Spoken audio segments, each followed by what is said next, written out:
Top quality और consistent performance के लिए सिर्फ सिल्वर पंप नाम याद रखना।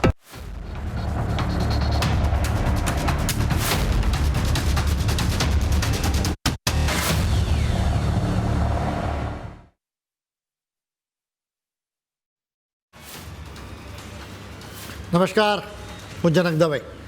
ફૂલ સ્ટોપ ન્યૂઝ એનાલિસિસ પ્રોગ્રામમાં આપનું સ્વાગત છે.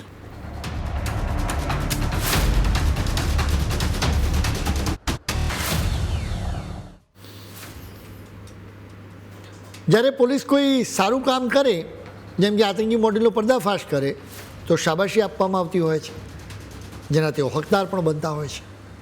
જોકે પંજાબમાં તો ઉલટી ગંગા વહી રહી છે. અહીં આતંકી મોડ્યુલનો પર્દાફાશ કરનારા પોલીસ અધિકારીને શાબાશી આપવાના બદલે સજા આપવામાં આવી. અમૃતસરના પોલીસ કમિશનર ગુરપ્રીતસિંહ ભુલ્લરની આ વાત છે. હાલમાં તેમણે એક ઓપરેશન પાર પાડ્યું હતું, જેમાં તેમણે 2 આતંકી મોડ્યુલને તોડી પાડ્યા, જેની વિગતો મીડિયાને આપવા માટે તેમણે એક પ્રેસ કોન્ફરન્સ પણ કરી. સ્વાભાવિક રીતે તેમણે આ એક સારું જ કામ કર્યું હતું. જોકે એના લીધે પંજાબ સરકારને તેઓ ખટકવા લાગ્યા, એટલે સરકારે તેમને સજા આપી. આ સજા આપવાનું કારણ જંતર મંતર પર તાજેતરમાં થયેલું કોકરોચ જનતા પાર્ટીનું આંદોલન હતું. અમે સિલસિલેવાર આ સમગ્ર મામલો તમને સમજાવીશું. એક આતંકી મોડ્યુલમાંથી 8 લોકો ટ્રેનમાં પંજાબથી દિલ્હી ગયા. આ 8 લોકોમાં મોટાભાગના સગીર હતા. મોટાભાગે તેમની ઉંમર માંડ 15 વર્ષ હતી. આ મોડ્યુલના લોકો પાકિસ્તાનની જાસૂસી એજન્સી AVISIના હેન્ડલરના સીધા સંપર્કમાં હતી. દિલ્હી પહોંચતાની સાથે જ આ લોકોએ જંતર મંતર પર કોકરોચ જનતા પાર્ટીના પ્રદર્શન સ્થળની રેકી કરી. અહીં તેમણે જોયું કે કઈ જગ્યાએ પોલીસ અને સુરક્ષા દળોના જવાનોને તૈનાત કરવામાં આવ્યા છે. તેમને દિલ્હીમાંથી પેટ્રોલ બોમ્બ બનાવવા માટે સામગ્રી આપવામાં આવી, જેમ કે તેમને કાચની બોટલ, પેટ્રોલ જેવી વસ્તુઓ અને બીજા પદાર્થો સાથે આપવામાં આવ્યા. તેમને વિરોધ પ્રદર્શનમાં આવેલા લોકો પર પેટ્રોલ બોમ્બ ફેંકવાનું કામ સોંપવામાં આવ્યું હતું. દિલ્હી પોલીસના જવાનો પર હુમલો કરવા માટે પણ કહેવામાં આવ્યું હતું. જોકે જંતર મંતર પર ભારે સુરક્ષા હતી, એટલે તેમને લાગ્યું કે અહીં હુમલો તો શક્ય બની જ નહીં શકે. તેઓ આ કાવતરું પડતું મૂકીને ટ્રેનમાં જ પાછા પંજાબ ફર્યા હતા. કોકરોચ જનતા પાર્ટીનું આંદોલન ચાલી રહ્યું હતું ત્યારે જ અમે ફૂલ સ્ટોપમાં આખી આશંકા વ્યક્ત કરી હતી કે આટલી ભીડમાં એસઆઈના આતંકવાદીઓ ઘૂસી શકે છે અને આતંક મચાવી શકે છે. નીટની પરીક્ષામાં પેપર લીકનો વિરોધ કરી રહેલા વિદ્યાર્થીઓને દિલ્હી પોલીસને ISI ટાર્ગેટ કરવા માંગી રહી હતી. આતંક અને દહેશત મચાવવા માટે ISIએ માત્ર આ એક આતંકી મોડ્યુલને કામ નહીં સોંપ્યું હોય, બલકે અનેક આતંકી મોડ્યુલને એક્ટિવ કર્યા જ હશે, જેના પરથી ખ્યાલ આવે છે કે દિલ્હી પોલીસે જંતર મંતર પર સુરક્ષા પૂરી પાડવા માટે જીવ રેડી દીધો હતો. હવે પંજાબના આતંકી મોડ્યુલ પર પાછા ફરીએ. બંને મોડ્યુલના આતંકીઓ કેવી રીતે પકડાયા હતા એની અમે તમને વાત કરીશું. હવે પોલીસને એક બાતમી મળી, જેના આધારે પોલીસે 19 વર્ષના વંશકુમાર અને તેના એક સગીર સાથીને પકડ્યો. પોલીસને તેમની પાસેથી એક ગેરકાયદે પિસ્તોલ અને 3 લાઈવ કાર્ટ્રિજ મળી આવી. પોલીસે વંશની પૂછપરછ કરી, એટલે એના આધારે એને હથિયાર આપનારો અનમોલસિંહ ઉર્ફે સાહિલ પકડાયો. તમે જુઓ કે આ આતંકી મોડ્યુલ જંતર મંતર પર હુમલો કરવામાં નિષ્ફળ રહ્યું હતું. એ સિવાય આતંકના આંકાઓએ બીજી જગ્યાઓએ પણ હુમલા કરવાના કાવતરા રચ્યા.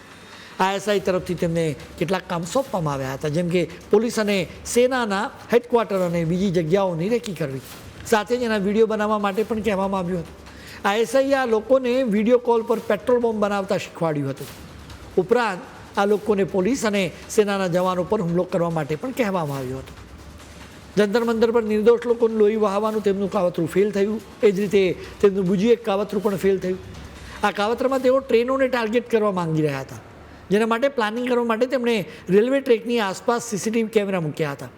તેઓ જાણવા માગતા હતા કે કઈ જગ્યાએથી ટ્રેન પર હુમલો કરી શકાય. આ કાવતરું પણ નિષ્ફળ ગયું. આ કાવતરામાં જ વંશ અને તેના સાથી પકડાયા. તેમને રૂપિયા આપનારા પણ પકડાયા. આ લોકોને કેમેરા અને બીજા ખર્ચા માટે અમૃતસર સેન્ટ્રલ જેલમાંથી કેદ જે રહેલો આતંકી છે હરમનસિંહ ઉર્ફે હમ્મુ અને સુખદેવસિંહે જ રૂપિયા આપ્યા હતા. હરમન અને સુખદેવે જેલમાં રહીને પેટીએમ મારફત રૂપિયાની વ્યવસ્થા કરી હતી. હરમન અને સુખદેવ બંને વિસ્ફોટક સામગ્રીમાં પહેલાં પકડાયા છે. સૌથી ચોંકાવનારી વાત એ છે કે રેલવે ટ્રેક પર બિછાવવામાં આવેલા કેમેરાનું લાઈવ ફૂટેજ પાકિસ્તાનમાં બેસેલા ISIના હેન્ડલર્સ જોઈ રહ્યા હતા. આ આતંકી મોડ્યુલનું મૂળ કાવતરું ટ્રેનરોને ટાર્ગેટ કરવાનું હતું. બીજા આતંકી મોડ્યુલનું કામ જંતર મંતર પર આતંક મચાવવાનું હતું, જેનો પર્દાફાશ પણ ભુલ્લરની ટીમે જ કર્યો હતો. પોલીસે બાતમીના આધારે 2 સગીરોને પકડ્યા.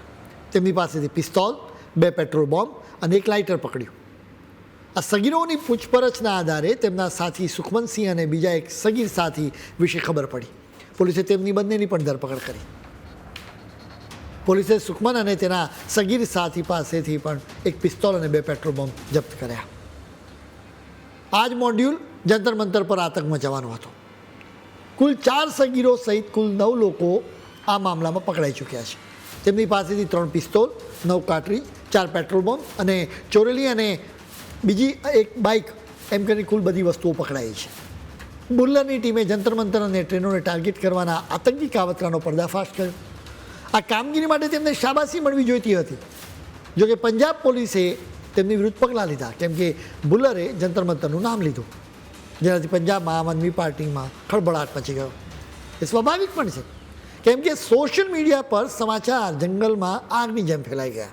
ચારે બાજુ લોકો લખવા લાગ્યા કે જંતર મંતર પર કોકરોચ જનતા પાર્ટીના આંદોલનના સ્થળે આતંકી હુમલાનું કાવતરું હતું. કેટલીક પોસ્ટમાં આતંકી કાવતરાને આંદોલનની સાથે જોડી દેવામાં આવ્યું હતું. એટલે તમે જુઓ કે પંજાબ સરકાર ગભરાઈ. 4 ઓગસ્ટે ગુરપ્રતસિંહ ભુલ્લરે પ્રેસ કોન્ફરન્સ કરી હતી, જેના પછી 6 ઓગસ્ટે જ પંજાબ પોલીસે ખુલાસો કરવા લાગી હતી. પંજાબ પોલીસે ખુલાસો કર્યો છે કે અમૃતસરના પોલીસ કમિશનર ભુલ્લરે કરેલી પ્રેસ કોન્ફરન્સના નિવેદનને કેટલાક લોકો સોશિયલ મીડિયા પર ઊંધા ચશ્મા પહેરાવીને રજૂ કરી રહ્યા છે. મૂળ વાત એ હતી કે પોલીસે આતંકવાદી મોડ્યુલનો પર્દાફાશ કર્યો હતો. એ વખતે કમિશનરે જણાવ્યું હતું કે પકડાયેલા આરોપીઓએ નવી દિલ્હીના જંતર મંતર પર જઈને રેકી કરી હતી અને પ્રદર્શનકારીઓ પર પેટ્રોલ બોમ્બ ફેંકવાનું કાવતરું ઘડ્યું હતું. જોકે કેટલાક સોશિયલ મીડિયા હેન્ડલ્સે વિડીયો સાથે એવી ચાલાકી કરી કે આખી વાત જ બદલાઈ ગઈ. વિડીયોના બેકગ્રાઉન્ડ વિઝ્યુઅલ્સ બદલીને પસંદગીના ભાગો એડિટ કરીને અને ખોટા કેપ્શન ઉમેરીને એવું ચિત્ર ઊભું કરાયું જાણે કે જંતર મંતરના પ્રદર્શનકારીઓનો જ પાકિસ્તાની ISI સમર્થિત આતંકવાદીઓ સાથે કોઈ સીધો સંબંધ હોય. પોલીસે સ્પષ્ટ શબ્દોમાં કહ્યું છે કે પ્રેસ કોન્ફરન્સના ઓડિયો સાથે ભલે કોઈ છેડછાડ ન થઈ હોય, પરંતુ વિડીયોની કટ પેસ્ટ અને ખોટી કેપ્શન મારીને લોકોને ગેરમાર્ગે દોરવામાં આવી રહ્યા છે. પંજાબ પોલીસના પ્રવક્તાએ સ્પષ્ટ કર્યું કે પકડાયેલા લોકોએ પ્રદર્શનમાં ભાગ લીધો હતો કે પ્રદર્શન કરનારાઓ સામે તેમનું કોઈ કનેક્શન હતું, એવું કોઈ નિવેદન પોલીસે આપ્યું જ નથી. પોલીસના સાચા નિવેદનને તોડી મરોડીને લોકો સમક્ષ રજૂ કરવાના આ ષડયંત્ર સામે કડક કાનૂની કાર્યવાહી શરૂ કરી દેવામાં આવી છે.